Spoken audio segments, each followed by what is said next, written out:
you decided to put your search for the fathers of Eternity and Christopher on hold. Yeah, they well taken care of. They don't need no father because they got me as a mother and a father, so they don't need no father. There you go. But you had another child. Yeah. Man was back and forth, you know what I'm saying? And now Terrence says he's not the father of your newest baby, Sincere. Yeah, that's what he said. You're mad at him, but you've already had him here trying to be the father of the other kid, and he wasn't the father. So can you understand how he would doubt this child? It don't matter if he doubted my child. I know he's the father. Did he come to the hospital when you were pregnant? He came to the hospital, Maury. I mean, he looked in the window. He looked in the window? He looked in the window and left. He said it wasn't his father. That's not a pet show. Yeah, he looked in the window and left. He looked in the window and left. He didn't sign the birth certificate. No, yeah, he signed the birth certificate. Oh, he did? He signed the birth certificate. Oh, wow. That's what he did do. That's what he did do. Here's the thing. Your son was sick in the hospital. Yes, my son was sick, Maury. My baby was born early with nobody there. He wouldn't even come up there. He wouldn't even come to see the baby. He'll come to the door, wouldn't even go in, Maury. Did he have anything to do with the naming? Yeah, he the one named him. He the one named him, Maury. He named my baby. Ooh. He named him. So last night we sat down with Terrence, and this is why he is denying this child. This is the third time that's ever brought me out here trying to pin a baby on me. It just won't happen. Forever is a neighborhood whore, and everybody knows it. This baby could belong to several hundred men. Why she choosing me? When Forever got pregnant, I had to see her in 9 whole months. Next time I see her, she was 6 months pregnant. You do the math. Forever is just obsessed with me. She done brought me out here 3 different times for 3 different kids. Get over it. I am not your baby's daddy. Forever, I done embarrassed you 2 different times on national TV. And today is going to be the 3rd time when Maury says you are not the father. Here he is, Terrence. Terrence, welcome him back.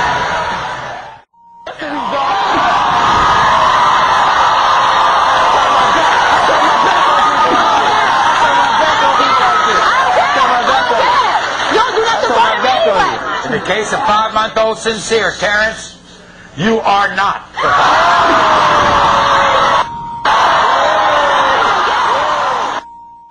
I can give you a more specific one about a man in Perryville, Missouri.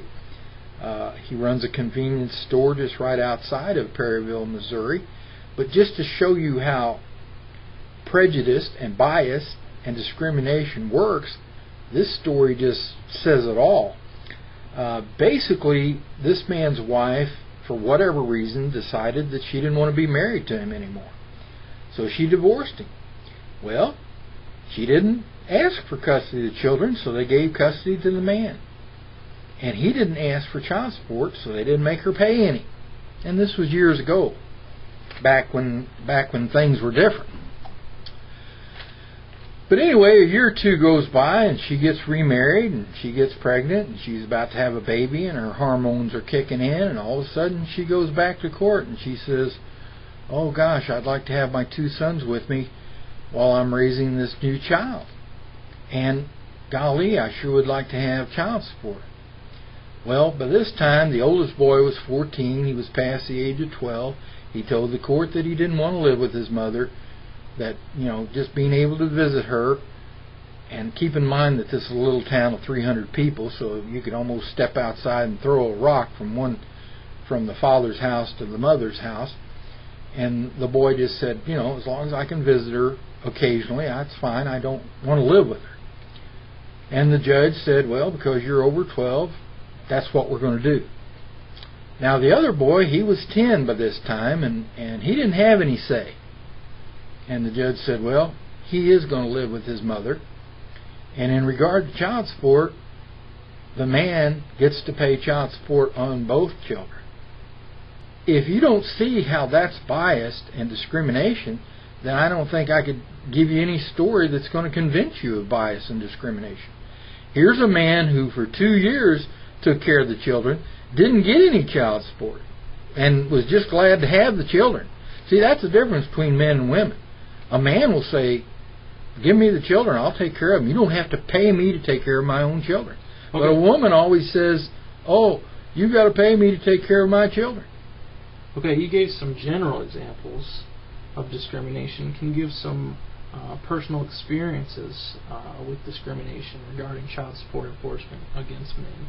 Well, yes, I can. I think the best example as it pertains to me is this. Whenever I received my letter of responsibility, they were saying, well, hey, you're not paying support, you're not supporting your children. And I said, well, wait a minute. I've been supporting my children up until the time my wife went and applied for welfare. And I said, I was laid off 2 weeks after she applied for welfare. So it's not like I went to my employer and said, oh, would you please lay me off?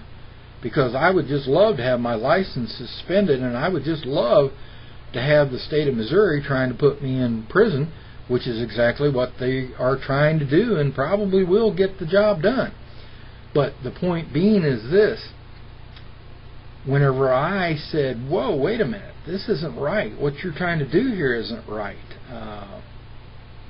And I said, well, yes, I do want a hearing because I've looked at the application that she filled out, and she is definitely lying on the application.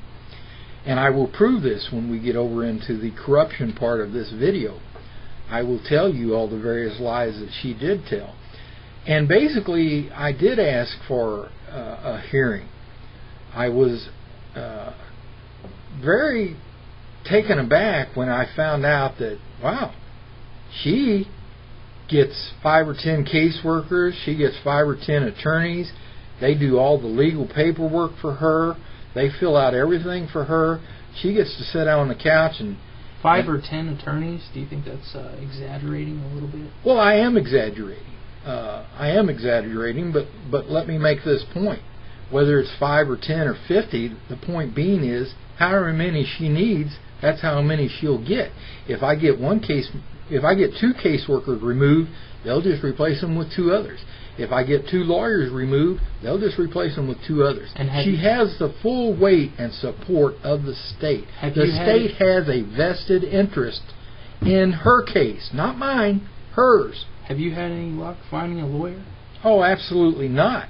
And I can give you volumes about that. I mean, I can get off on that and spend 2 or 3 hours on that. I have talked to attorneys, and here's what normally happens.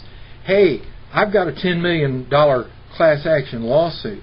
I have a letter from the state of Missouri that says that my due process was violated. Oh, really? You've got a letter? Is it on their letterhead? Yes, it is. Well, who is this? Well, this is the state of Missouri Child Support Enforcement. Click. And I can give you examples on top of examples where I've tried to get lawyers to take my case. First, they won't take it because you don't have any money. And you know what? I can almost see where they're coming from, because here's the deal. You're going to be going up against the state of Missouri that has deep, deep pockets. If they win, they lose. And here's the reason why. Mike, why would I want to take your case? 5 years from now, I'm still going to be fighting the state of Missouri. You're going to owe me $50,000. I'm not going to see a dime of it. That's number one. Number two, Mike, why do I want to take your case whenever these are the very people that give me a license to practice what my living is, which is being a lawyer? 3, Mike, why do I want to go up in front of a judge who is paid by the state of Missouri, his pension is controlled by the state of Missouri, and he's going to be saying, Bob, don't you have a case next week coming up that's a $50,000 case about whiplash? Yes, Your Honor, I do. Bob, are you really wanting me to give Mike a judgment for $10 million against the state of Missouri? Who do you think is going to have to pay that bill? Bob, it's going to be the state of Missouri, and they may have to take away my pension, Bob. 4, if you were a lawyer, and let me point something out here to you real quick, 65% of the General Assembly of Missouri, when I say General Assembly, I'm talking to the lawmakers, your state representatives, your state senators, 65%, and this is a statistic that can be found, are lawyers. Why is that? Well, because guess what? If you're a lawyer in Doniphan, Missouri, which in Doniphan, Missouri, up until this year, only had a part-time prosecuting attorney. So if you're a lawyer in Podunk, Oklahoma, or Puyallup, Arkansas, you're making $25,000, $30,000 a year. Guess what? If you get elected state representative, you're going to get $45,000 a year. Plus, if you stay in the state legislature for 10 years, you're going to get to retire at half your pay. Most lawyers don't retire at half their pay. They better make it while they're doing their career, because when they retire, that's it. They're going to get Social Security just like me or you. But why would you, as an attorney who wants to maybe get to be a state rep or a state senator, excuse me, Mike, why would I want to take your case, beat Missouri, win $10 million, maybe put a caseworker in prison for 5 years, maybe put a hearing, what they call a hearing officer, which is an attorney for the state of Missouri, paid by the state of Missouri. Why would I want to put him in prison for 5 years? Whenever I go out and I say, gee, I want to be the Attorney General of Missouri, the first thing that's going to happen is someone is going to come on and say, you don't want to elect this guy to be the Attorney General of Missouri because he put a caseworker in jail for 5 years. He put a hearing officer in jail for 5 years. So getting back to the discrimination, you weren't able to find a lawyer, but was your significant other able to find a lawyer, or was she provided a lawyer? Well, that's just it. She didn't have to go out and find a lawyer. She was provided all the lawyers and caseworkers, and I'd like to add, she was provided lawyers and caseworkers that were willing to lie, cheat, and steal to advance her case.